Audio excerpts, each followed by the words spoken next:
The End, Part 11, from Lord Lily Love Toast, published in 2017. Written by Miss Julie Amanda Longley, nicknamed Jules. Okay, The End, Part 11.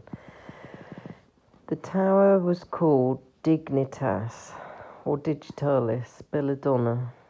I pecked... I look after chickens. I peeked. The tower was called Dignitas, or Digitalis Belladonna. I peeked. I looked in the tower. Has no front door, but you can walk up the steps, and it's that funny sound I think we can all hear in our heads, clear and loud, kind of echoey, haunting and reassuring, adventuring history's new ground, circling up, you know it, spiraling miles into the sky. You're dizzy, you're hot, you're still too tired to try. Are you scared of failing? Yes.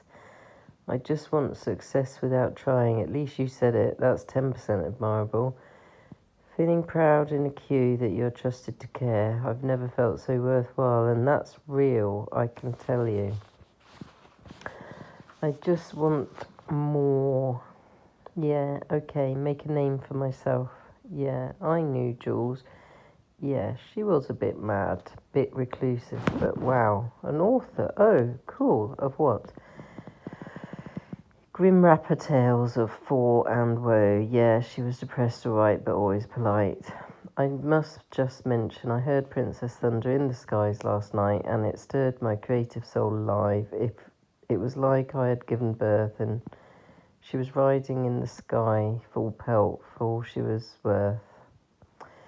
It was, I think, my flatmate's dub beat, or the party in the parks, or of course, maybe for sure, if it's true in your mind, she really did gallop, heaven's horse gallop, thundering by, pacing at the thought you won't publish yourself or hear your short stories brought to life, but it is enough to just be a pillow storyteller for yourself and a few friends who still have time to care.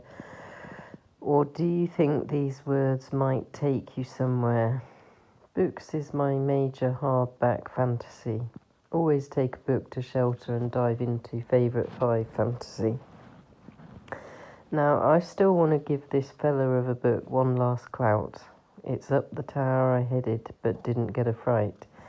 The wooden ironclad door did not squeak free. It was locked and clammed tight, and yes, it was me.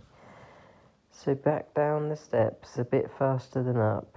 Then pig-frightened, hell's Satan wolf appeared, red and white-lipped, chasing me down, tongue lolling around its fangs, and rapturous, and forces fueled by nature, tearing me, shredding me down.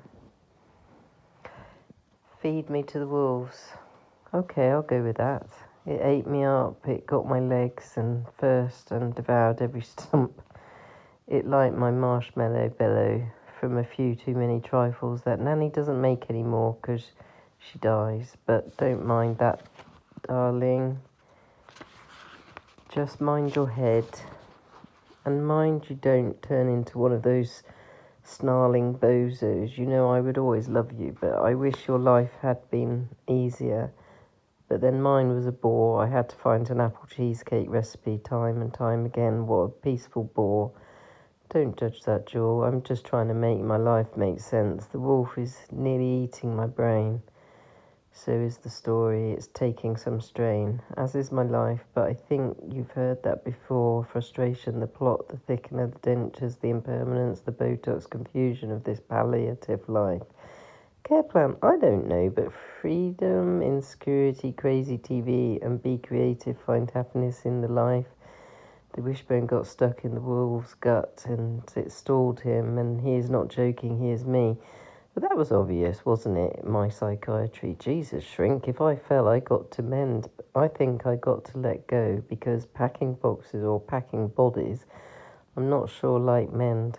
My happiness is books, not daytime TV, art, creativity, projects, reasoning, rusty building, benches, archery, shoot a goat, roast it, swim till the sun sets with the sun. And you wake to find the gun in your hand is your own making.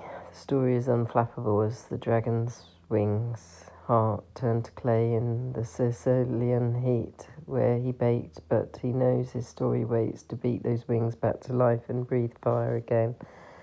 So what of hungry wolf that let herself in and ate herself up, that didn't drown but lived when she had gone off the cliff? The half-life carried on in a wheelchair. She couldn't get that right. The half-life continues with half-death. The life went out but didn't die. Adversity, though perilous, will not break. Yes, the foot in every pannier, in every trolley in the river will push on and mend thee.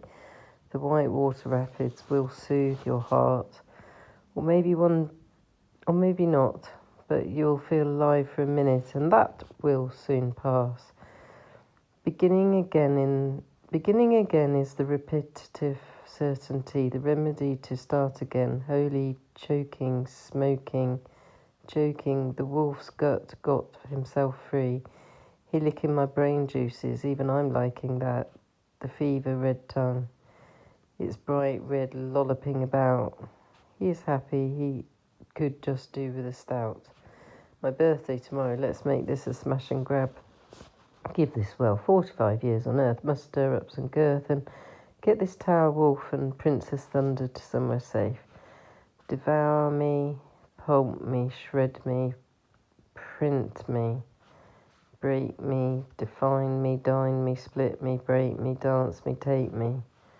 Thunder, I live thunder, I feel the leather saddle. You built me, real power away and stow away asunder. A tunnel, a troll, a which way is Bunder? I don't know, but it's a trail the ancestors breathed or cursed us to talk and tell and follow and mend and tend, or ignore the angel in the grave pit of beds who finally found a safe place.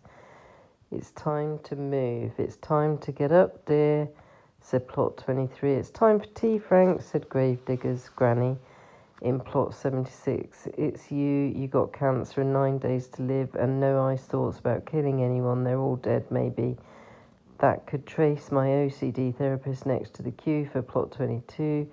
No, that was taken and bulldozed by Princess Thunder, who insists I can ride in some thunder. I think ride a horse, Black Beauty, Robin Hood, rob a bank, scream, run naked through town, throw a phlegm, through the ivory tower in a stream for some suicidal maniac on the bank to find in 200 years' time to make him think there's more to life, but cling on to archaeological digs, cling on to process thunder.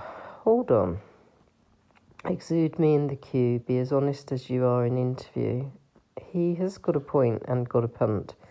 We're in Oxford Dreamy Spires. Be honest in interview won't get you the job, but it's not bull, beep beep, swear word, bull, hitting if. Be honest in interview won't get you the job, but it's not bull.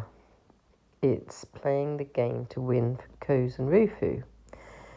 To die fighting for the next experience, to support the next shakabuku, to host the next Buddhist meeting, to be proud of who I am, every stitch, every yarn, to be magical, though that still needs a bit of work. I can see the goblins' pub where they have mudded faces and they rip the bones apart and wipe it on their leather and smash the beef ale vessel down, spilling the frothy ale, and spit out the wishbone.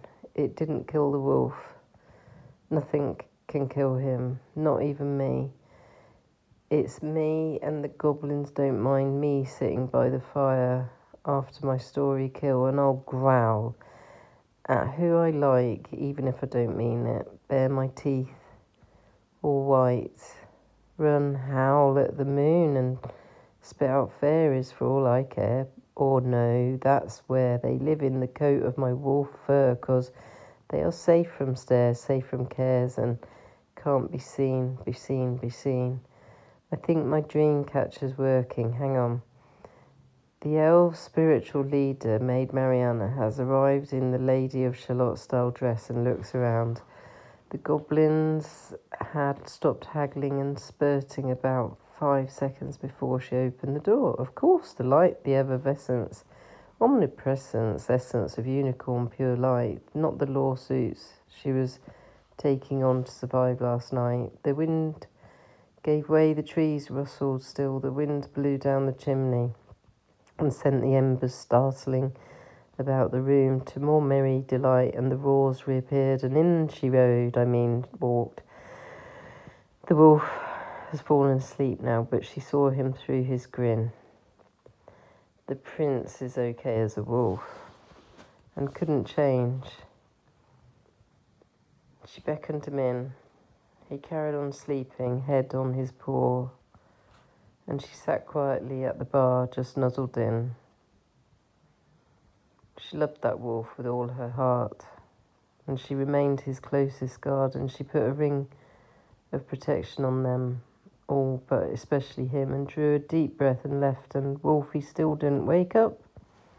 He passed away by the fire with the goblins in the wood, and that is my happy ending. And that's page 39.